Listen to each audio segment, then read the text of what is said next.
Hello friends, तर उद्या आहे रक्षाबंधन म्हणजेच नारळी पौर्णिमा। तर नारळी पौर्णिमेला आपण नारळाचं वड्या, ओल्या नारळाच्या वड्या किंवा नारळाचं काहीतरी बनवतो। तर या ठिकाणी आपण नवीन काहीतरी बनवून कोकोनट रोल, ते पण डेसिग्नेटेड कोकोनट पासून। तर त्यासाठी अर्धी वाटी साखर घेतली आहे मी, 1 वाटी डेसिग्नेटेड कोकोनट आणि अर्धी वाटी मिल्क पावडर।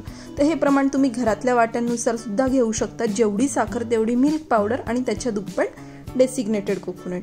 तर त्यासाठी मी गॅस ऑन करून मीडियम टू लो हीटवर कढई तापली की त्यामध्ये साखर टाकून घेतली आहे आणि साखर भिजेल एवढं पाणी टाकून घ्यायचं आहे आपल्याला।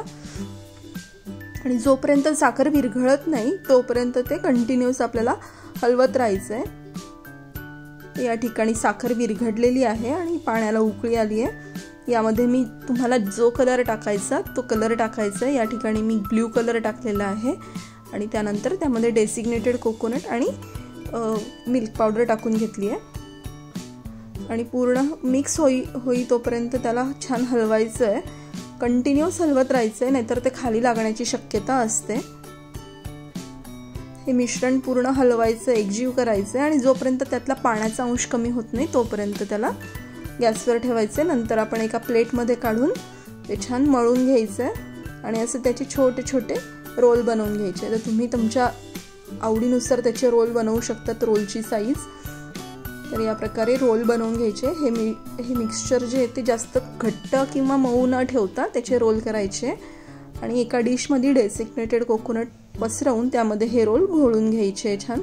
त्याला सर्व बाजूंनी डेसिग्नेटेड कोकोनट लावायचं आहे, त्यामुळे त्याचं टेक्स्चर खूप छान दिसतं आणि थोडं गार झाल्यावर एकदम परफेक्ट टेक्स्चर येतं त्याला रोल्सला। अशा प्रकारे सगळे रोल्स आपण डेसिग्नेटेड कोकोनटमध्ये घोळून घ्यायचे। तर या ठिकाणी आपण व्हाईट बेसचे सुद्धा करू शकतो आणि त्यामध्ये तुम्हाला जे आवडतील ते कलर मिक्स करू शकतो किंवा व्हाईट बेस सुद्धा ठेवू शकतो। या ठिकाणी मी ग्रीन कलर घेतला आहे, पिंक कलर घेतलेला आहे आणि दोघं कलर असे मिक्स करून घेतलेले आहे।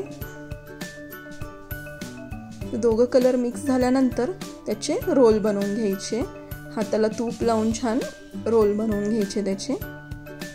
तर ही रेसिपी अगदी झटपट अशी बनवून रेडी होते आणि कुठलाही तुम्ही सणाला वगैरे अगदी लवकरात लवकर बनवू शकतात, काही वेळ नाही लागत।